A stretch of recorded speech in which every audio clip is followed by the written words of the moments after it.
Dominus vobiscum, et cum spiritu tuo. sequentia Sancti Evangelii secundum Lucam. Gloria a te, Domine. Nilo tempore dixis Iesus, aquodam conixes confiteban tanquam justis, et asper tabantur, ceteros parabolas insta, duo homiles ascenderum in templum, ut orarium, unos fariseus et altos publicanos. Fariseus stan ec apud se oraba, Deus gratias ago tibi, quia non sunt sicut ceteris hominum, raptores, injusti, adulteri, vel etiam hic publicanos, iunior ix in sabbato decimas de omniusque possedio, et publicanos ad longe stan nolevam et oculos et celum levare, sed percutievam pectus sum dicent, Deus propitius estos mihi peccatori. Dico vobis, descendi hic justificatos in domum suum ad illo, quia omnisque exalta humilitatitur, et qui humilia exaltabitur. Laus tibi Christi. Dios te salve María, llena eres de gracia, el Señor es contigo. Bendita tú eres entre todas las mujeres, bendito es el fruto de tu vientre Jesús. Santa María, Madre de Dios, ruega por nosotros pecadores, ahora y en la hora de nuestra muerte. Amén. En este domingo se nos llama a meditar, a contemplar, a reflexionar sobre nuestra unión con Dios. Porque bien sabemos todos que lamentablemente a causa del pecado nuestra unión con Dios se rompe. Y por eso cuando Adán y Eva pecaron y desobedecieron a Dios, perdieron el estado de justicia original, perdieron la gracia de Dios, perdieron la entrada a la vida eterna, la muerte ingresó en el mundo con toda clase de males, y el demonio pasó a ser el príncipe de este mundo. Y frente a esa realidad veíamos cómo Dios nuestro Señor quiere hacer una restauración, quiere hacer una creación nueva, y por eso moría en la cruz por nosotros y sufría terribles tormentos voluntariamente, Dios hecho hombre, para obrar la redención. Eso estábamos meditando el domingo pasado, y veíamos cuánta compasión tiene el corazón de Jesús por nosotros, cuánta misericordia, cuánta clemencia, cuánta benignidad, cuánto caridad que arde con deseos de perdonarnos, con deseos de convertirnos. Pero nosotros podemos cerrarnos, lamentablemente, a ese obrar divino, podemos cerrarnos a esa misericordia y a ese amor. ¿Y cómo nos podemos cerrar? Para darnos cuenta del peligro, tenemos que ver la parábola o comparación del día de hoy. ¿Qué dice el Evangelio antes de decir esta parábola? Que habían personas que se consideraban justas y despreciaban a los demás. Dos características de una persona soberbia. Se quiere justificar por sí misma, no se siente necesitada de Dios, cree que ya con sus propias fuerzas todo lo puede y desprecia a los demás como si fueran inferiores. Si esta soberbia la llevamos a la religión, es lo que llamamos fariseísmo, que sería la hipocresía de querer llevar una religión exterior, una religión de observancia simplemente externa, sin un cambio interior, sin una conversión del corazón, sin realmente acercarnos a Dios y reconocernos pecadores y miserables y necesitados de su gracia. Y por eso Jesús hace esta parábola para mostrar cuál tiene que ser la disposición interior para que uno pueda acercarse a Dios y para que sea eficaz el obrar de la gracia, del amor y de la misericordia de ese Jesucristo, Dios hecho hombre, que entregó su vida por nosotros en la cruz. ¿Cuál es la disposición del fariseo?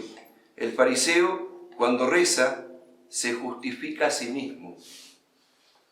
Dice todo lo bueno que hace, pero no se lo atribuye a Dios. No se le atribuye a la gracia de Dios, no le atribuye que Dios le da fuerzas para hacer eso.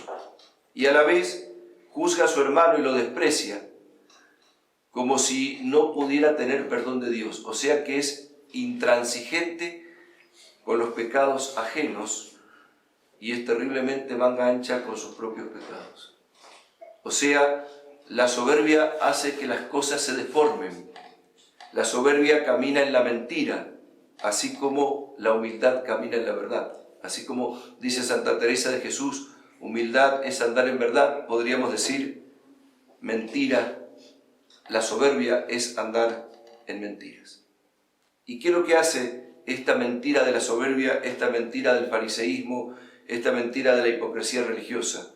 Que creamos que nosotros, haciendo muchas prácticas exteriores y estando unidos a la religión, ya podemos hacer lo que se nos da la gana y Dios nos va a aceptar todo. O sea, tratamos de tapar nuestros pecados con la religión, que no es lo mismo que buscar el perdón de los pecados para que Dios me dé fuerza para corregirme y reparar. No es lo mismo. Si yo tapo los pecados con la religión, está muy mal, porque podré taparlo a los ojos de los hombres, pero no lo puedo tapar a los ojos de Dios. Dios ve las cosas tal cual son, no como yo quiero que sean. Y por eso, frente a esa realidad del pecado, frente a esa realidad de vernos pecadores, lo que tenemos que hacer, en primer lugar, es reconocer el mal hecho, no justificar nuestro pecado, decirlo como es, y luego acudir a Dios para que nos ayude a aborrecer el pecado, a detestarlo, y que nos ayude a hacer un verdadero cambio de vida. Por eso justamente nos decía el profeta Ezequiel en el capítulo 33, versículo 11, no deseo la muerte del impío, del pecador, sino que el impío pecador se aparte de su camino y viva. Dios quiere mi conversión, Dios quiere mi cambio, Dios quiere mi arrepentimiento, Dios quiere moverme. Pero también nos advierte el Evangelio de San Lucas en el capítulo 13, versículo 5, Jesucristo nuestro Señor, si no hacéis penitencia, todos pereceréis igualmente. ¿Y qué significa hacer penitencia? Lo hemos dicho otras veces. Penitencia viene de la palabra metanoia en griego y significa cambio de mentalidad para poder cambiar mi manera de obrar. O sea que Dios me quiere llevar a un cambio de ver las cosas, que vea la realidad como es, no como a mí me gustaría que fuera por mi soberbia. Y por eso está íntimamente unido este cambio de mentalidad y este cambio de obrar, este arrepentimiento, este aborrecimiento de los pecados, está muy unido a lo que se llama la contrición de los pecados, que lo manifestamos en el pésame. ¿Qué significa la contrición de los pecados? La palabra contrición significa un rompimiento. ¿Romper con qué? Romper con la dureza de mi corazón. ¿Qué significa la dureza de mi corazón? La dureza de mi corazón significa no me arrepiento, no quiero cambiar, no me voy a mover de mi pecado, no necesito que Dios me perdone. O también podemos caer en esa dureza de corazón a causa de nuestra falta de fe, de creer que nuestros pecados son más grandes que Dios y que yo ya no puedo salir de esos pecados. Muchos se resignan a eso. Y muchas veces no podemos salir de los pecados. ¿Por qué? ¿Porque Dios no nos ayuda? No. Porque nosotros no estamos dispuestos a ser ayudados por Dios. ¿Y cuál es la característica de que no estamos dispuestos a ser ayudados por Dios? No evitar las ocasiones próximas de pecado. Y no evitar las ocasiones próximas de pecado me lleva a hacer confesiones inválidas, confesiones que no tienen valor. Si yo no estoy dispuesto a luchar, pero no con mis fuerzas, sino con la fuerza de Jesucristo, si yo no estoy dispuesto a salir del pecado, no con mi fuerza, sino con la fuerza de Jesucristo, entonces no estoy arrepintiéndome de una manera perfecta. Por eso la contrición puede ser de dos maneras. Puede ser una contrición, un arrepentimiento perfecto o un arrepentimiento imperfecto. ¿Cuál es el arrepentimiento perfecto? El que es movido desde el amor de Dios. Veo que Jesucristo murió en la cruz por mí. Veo que nuestro Señor me ha creado sin que yo se lo pida. Veo todo el bien que Dios hace y a la vez comparo con todo el mal que yo hago. Comparo con todo lo que le fallo a nuestro Señor.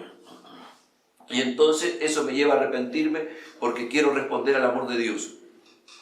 Quiero no fallarle más. Y sé que necesito su fuerza y por eso me vuelvo a Él, mostrando mi llaga, mi pecado y a la vez teniendo ese deseo de ser perdonado porque Él me ama, porque Él está lleno de misericordia.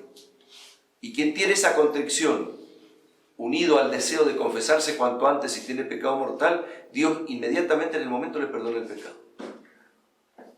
Ahora, si la contrición o el arrepentimiento es imperfecto, es decir, me arrepiento por miedo al infierno, me arrepiento por miedo a las consecuencias que se siguen del pecado, me arrepiento simplemente por los males que se siguen de lo que he pecado, esa contrición no basta para que se perdone el pecado inmediatamente. Necesita de la confesión y necesitamos pasar una contrición perfecta, porque si no vamos a volver otra vez a caer en el pecado, porque nos va a vencer la inclinación al mal, porque no estamos dejando obrar la gracia de Dios. ¿Qué le pasó a este publicano que subía al templo a orar? Él subió al templo, pero arrepentido de sus pecados, reconociéndose pecador y pidiendo fuerzas a Dios para cambiar. Por eso se mantenía a distancia, por eso no se atrevía a elevar los ojos, por eso decía a Dios que era un pecador, confesó su pecado. Y por eso bajó justificado. ¿Por qué? Porque Dios le perdonó el pecado y le dio fuerzas para cambiar. En cambio, el fariseo, ¿qué hizo? No reconoció su pecado, se justificó a sí mismo delante de Dios, puso excusas. ¿Cuántas veces nosotros ponemos excusas? ¿Qué pecado tiene? Ninguno. No cometo ningún pecado. Ah, no cometes ningún pecado. ¿Estás seguro que no cometes ningún pecado?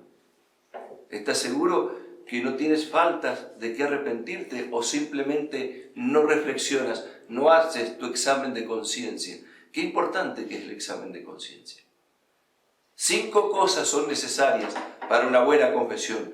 Examen de conciencia, ver en qué he fallado a Dios para poder pedir perdón. Dolor de los pecados, que es el arrepentimiento. Propósito de enmienda, que es corregirme, ver los medios que voy a poner para corregirme. Confesar todos los pecados mortales al sacerdote, diciendo el número y la especie, qué he hecho y cuántas veces. Y si no me acuerdo exactamente, manifestar al sacerdote. Y cumplir la penitencia impuesta por el confesor, que esa penitencia nos tiene que llevar a lo que se llama la satisfacción, la reparación del mal que se ha seguido. Si bien es cierto que otras veces lo hemos dicho, Jesucristo ha hecho la reparación perfecta e infinita en la cruz, y en esa reparación tiene una eficacia grandísima que llega a todos, pero esa gran reparación perfectísima une nuestras pobres reparaciones para darle un valor sobrenatural, porque la gracia supone la naturaleza. Y Dios no me quita la libertad, ni me quita el que yo pueda sufrir algo, pero sí lo eleva con la gracia de Dios para que tenga un valor sobrenatural. Por eso ese arrepentimiento interior que se llama contrición es importantísimo para arrepentirme de los pecados, y es lo que manifiesta el rey David en el Salmo 50 o 51.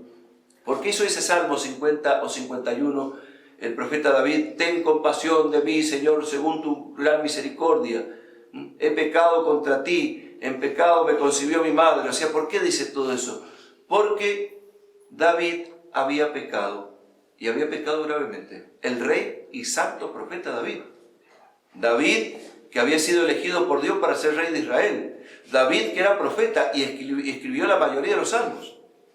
David, que tenía una relación con Dios muy fuerte, pecó gravemente contra Dios. ¿Y qué pecado cometió? Deseó la mujer de Urías, Betsabé, y pecó con ella el pecado de adulterio.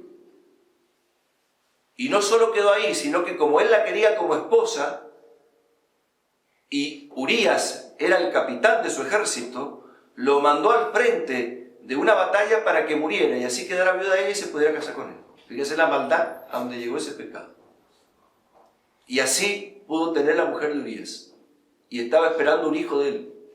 Y el profeta Natán cayó a ver a David, porque Dios ve todo, y vio ese pecado, aunque todo estaba oculto, aunque parecía todo correcto, no estaba todo bien. Entonces le hace una comparación, le hace una parábola, así como Cristo ahora hace una parábola, también el profeta Natán hace una parábola. ¿Qué parábola comparación hizo? Le dijo, un hombre rico tenía muchas posesiones, muchos corderos, muchas cabras, como se tenía en aquella época, pero dice, había un hombre pobre que tenía una sola corderita, y el rico le cayeron visitas, y quería darle de comer esa visita, pero como no quiso matar ninguno de sus animales, tomó la única corderita de ese hombre pobre y la mató para darle de comer a sus invitados. Le dice, ¿qué haría usted, rey, con esa persona? Se indignó el rey y dijo, está mal, yo lo mandaría a matar y que pague 4 veces más de lo que ha hecho. Entonces el profeta Natán le dijo, ese eres tú, que le quitaste la mujer a Urías. Quedó su pecado en evidencia. Pero él no lo negó, confesó su pecado, reconoció que había pecado, cayó de rodillas, reconoció su mal y le dijo al profeta Natán, Dios te ha perdonado, pero el hijo que estás esperando con Betsabé morirá irremediablemente. Y tendrás que sufrir la muerte de un hijo toda tu vida. Esa muerte de ese hijo de David representa la muerte de Cristo en la cruz, el único Hijo de Dios que se entregó por nosotros para nuestra redención y para el perdón de los pecados. Y aunque hizo ayuno y penitencia David, Dios no lo privó a él de tener que sufrir la muerte de un hijo, que es lo más doloroso para un padre o una madre, que un hijo se muera. Cuán grave debe ser el pecado para que Dios, aún perdonándolo, haya permitido semejante castigo. Y nosotros, ¿cómo vamos al sacramento de la confesión? ¿Vamos arrepentidos? ¿Vamos con deseos de corregirnos? ¿Tratamos realmente de cambiar de vida? ¿O simplemente tomamos el sacramento de una manera muy superficial? Peco total, después me confieso. No es así la cosa. Tenemos que poner los medios. No rezamos evitar todas las ocasiones próximas de pecado en el pésame. Tenemos que poner los medios que sean necesarios. En primer lugar, por supuesto, la oración, el sacrificio. Pero si no evitas las ocasiones próximas de pecado, vas a volver a caer porque somos débiles. Quien se expone al peligro, lamentablemente, cae y termina preso del peligro. Por eso es importante tomar conciencia de nuestra maldad y a la vez tomar conciencia de la necesidad que tenemos de Dios, de la necesidad que tenemos de perseverar unidos a Jesucristo, porque somos muy débiles. Pero volvamos a la figura del fariseo, que describe el Nuevo Testamento. Un grupo religioso que tiene 3 características. Los fariseos se separaban de la vida cotidiana para servir a Dios, estudiar la ley, pero lo hacían con una actitud exclusivista y legalista que los llevó a hacer juicios despectivos sobre la gente común, la cual agravó el distanciamiento entre ellos y el pueblo. Los fariseos administraban la sinagoga y ejercían control sobre la vida religiosa y social del pueblo judío. Esta posición los constituye en el partido político judío más grande, poderoso e influyente en tiempos de Jesús. Si uno ve exteriormente, pareciera que era algo ordenado, algo bueno, pero si uno ve interiormente, ese desprecio que había de los prójimos nacía del orgullo, de la soberbia. En cambio, cuando uno se reconoce miserable y pecador, cuando uno realmente se deja invadir por el amor de Dios, el perdón de los pecados y el amor de Dios que invade, lleva también al perdón de los prójimos. Por eso en el Padre Nuestro que rezamos, perdona nuestras deudas, como también nosotros perdonamos a nuestros deudores. Y Jesucristo nos advierte, Con la medida con que midáis, seréis medidos. Si no perdonáis de corazón, tampoco mi Padre os perdonará a vosotros. Entonces, si buscas el perdón de los pecados en el sacramento de la confesión, y Dios te ha perdonado más de un pecado mortal, más de uno, ¿por qué tú no perdonas de corazón? ¿Por qué guardas rencor en tu corazón? ¿Por qué guardas deseos de venganza? ¿Por qué buscas hacerle mal al prójimo? No busquemos vengarnos, porque si buscamos vengarnos, podemos caer bajo la venganza justiciera de Dios por no perdonar de corazón y cerrarnos a su misericordia. Recibamos la estricta justicia de Dios. Y si Dios tuviera que aplicar la estricta justicia, ¿quién se salvaría? Nadie se salvaría. Porque si Cristo no hubiera muerto en la cruz por nosotros, ¿quién se salvaría? Qué importante que tomemos conciencia de esto y trasladémonos a la lectura de hoy, bíblica, en donde vamos a tomar un elemento muy importante para poder complementar esto que hemos dicho del Evangelio y poder vivir esta contrición verdadera, poder vivir este arrepentimiento, este deseo de convertirnos, de cambiar de vida. Hay algo muy, muy importante que está en el versículo 8 en adelante de la primera carta a los Corintios, en el capítulo 12. Porque uno, por medio del Espíritu, se le otorga palabras de sabiduría, a otro palabra de ciencia, según el mismo Espíritu, etc. ¿Qué significa palabra de sabiduría? Sabiduría o conocimiento de los designios íntimos de Dios. Sabiduría o conocimiento de los designios íntimos de Dios. O sea, conocer la voluntad de Dios para poder ponerla en práctica. ¿Cuántas veces, queridos hermanos, nosotros cerramos los ojos a la voluntad de Dios y no queremos ver lo que Dios nos pide, sino queremos hacer lo que se nos da la gana a nosotros? ¿Cuántas veces Dios nos llama con su gracia? Ven y reza el rosario. No tengo tiempo, pero tienes tiempo para estar una hora con el celular. ¿Cuántas veces Dios nos llama? Perdona a esta persona, habla con ella, trata de llegar a un arreglo. No lo hago, me cierro en mi pecado. ¿Cuántas veces Dios me dice, evita las ocasiones de pecado, no abras ahora el celular porque estás tentado? Voy y lo abro, caigo en pecado. ¿Por qué somos tan duros de corazón? La contrición tiene que llevar a ablandar el corazón de esas cosas. Es decir, movernos a conocer a Dios, dejarnos invadir por Dios, darnos cuenta que Dios nos ama y que si te pide algo, no es por capricho, te lo pide por tu bien. Cuando Dios te pide que vengas a misa el domingo, no es porque te quiere hacer la vida más complicada el día domingo. Te lo está pidiendo porque quiere que te una al sacrificio de Él en la cruz, porque quiere que recibas su cuerpo y su sangre, porque quiere que tus dolores se unan a su sacrificio para que tengan un valor sobrenatural, no simplemente para que exteriormente vengamos acá y nada más. Entonces tomemos conciencia.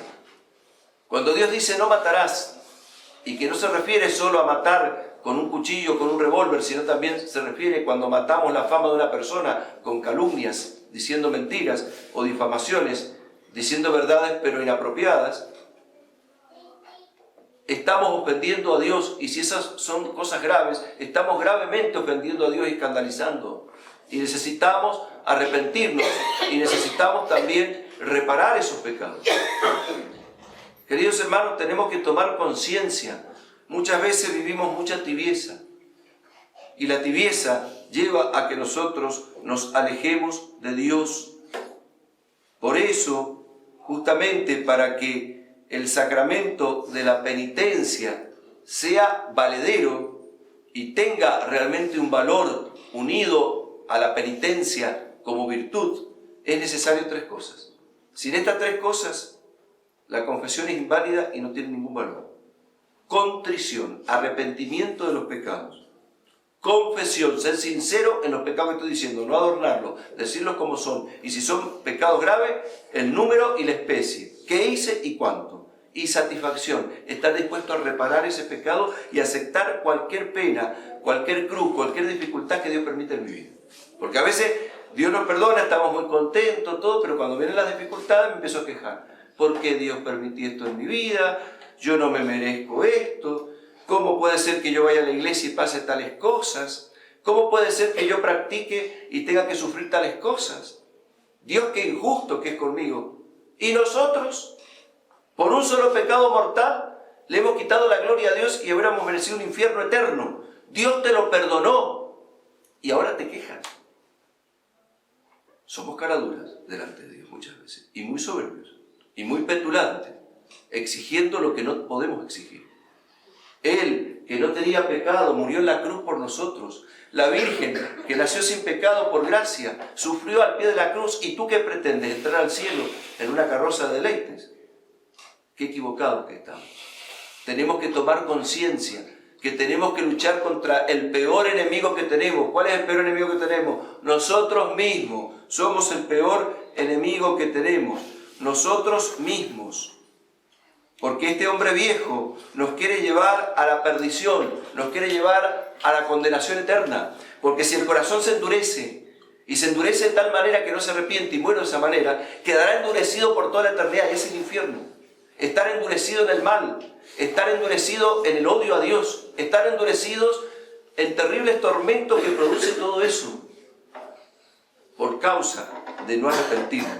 Por eso, ¿qué pedimos hoy en la oración colecta de la misa de hoy? Oh Dios omnipotente, o sea, todopoderoso, haz brillar por el perdón y la clemencia tu misericordia. Multiplica sobre nosotros tu gracia. El perdón, la benignidad, la clemencia, la misericordia de Dios manifiestan su poder. Dios es todopoderoso, perdonando. Él podría manifestar su poder de otra manera, haciendo milagros ostentosos, no. Manifiesta su poder perdonando. Pero el perdonar, para que ese perdón entre dentro mío, tengo que estar dispuesto a corregirme. Y ahí está el problema, que la gente a veces no está dispuesta a corregirse. Sí, yo quiero salir del pecado, pero yo no quiero dejar esto. Sí, yo quiero salir del pecado, pero cuando me siento mal no rezo. Sí, yo quiero salir del pecado, pero porque me cuesta tal cosa, listo, ya no me sacrifico más. Y claro, nadie se sacrifica por lo que no valora. Entonces tienes que pedir a Dios que te saque ese endurecimiento porque no estás valorando la gracia de Dios.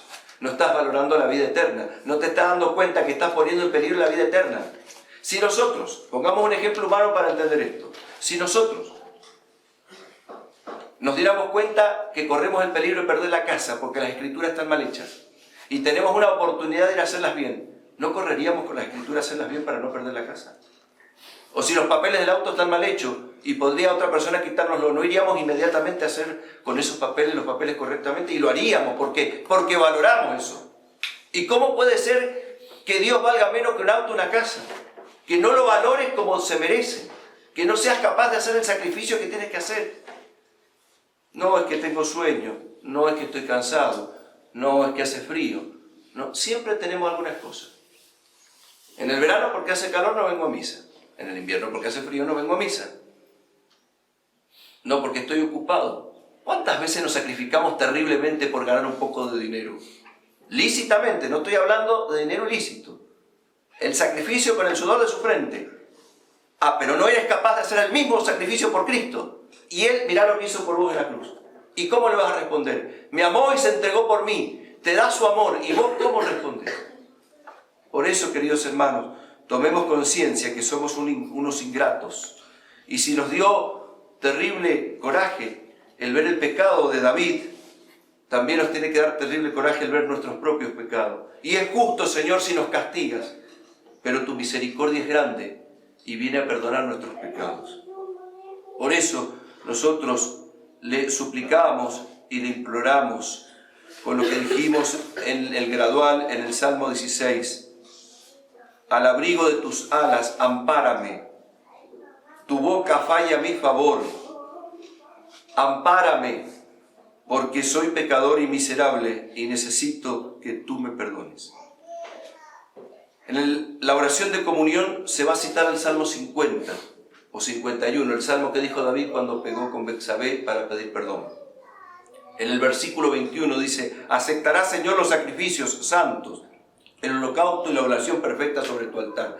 ¿Cuál es ese sacrificio santo según el Nuevo Testamento, según la visión cristiana? que es la correcta. Ese sacrificio es el sacrificio de Cristo en la cruz. Porque Cristo murió en la cruz, tu arrepentimiento tiene valor y Dios te da la gracia que te arrepientas. Porque Jesucristo murió en la cruz, puedes tener el perdón de los pecados. Porque Jesucristo murió en la cruz, tus pequeñas satisfacciones miserables tienen un valor sobrenatural. Porque Cristo murió en la cruz, existe el sacramento de la confesión que perdona los pecados especialmente mortales cometidos después del bautismo. Porque Cristo murió en la cruz, se creó el sacramento del bautismo para borrar el pecado original y hacerme hijo de Dios en Cristo, incorporarme a la iglesia que es el cuerpo místico de Cristo.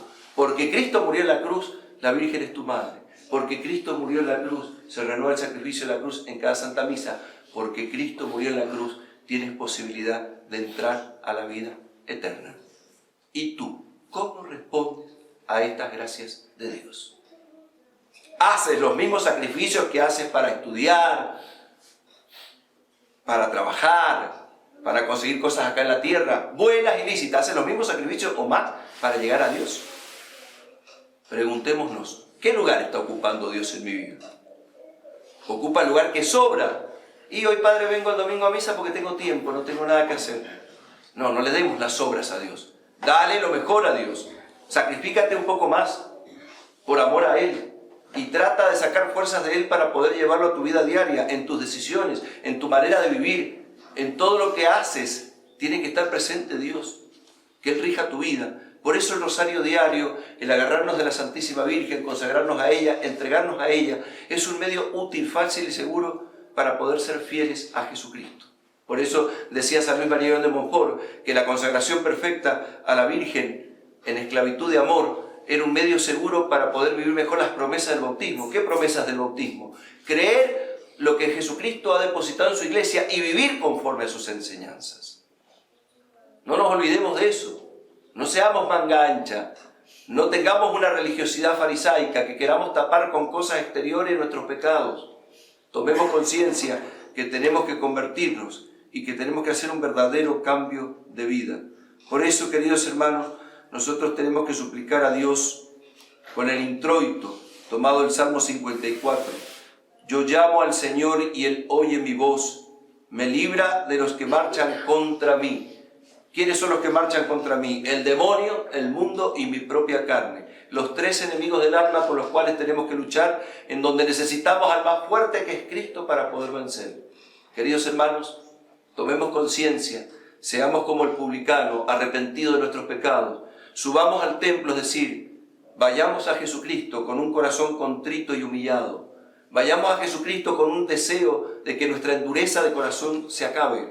Vayamos a Cristo con el deseo de reformarnos, de cambiar de vida y de reparar. Vayamos a Cristo para tomar del amor de su corazón sagrado. Porque si quieres el amor del corazón sagrado de Cristo, tienes que tener contrición perfecta, arrepentimiento por amor a Él. Y así te vas a llenar de su amor. Sin ese arrepentimiento verdadero, el amor del corazón de Jesús no puede estar en ti.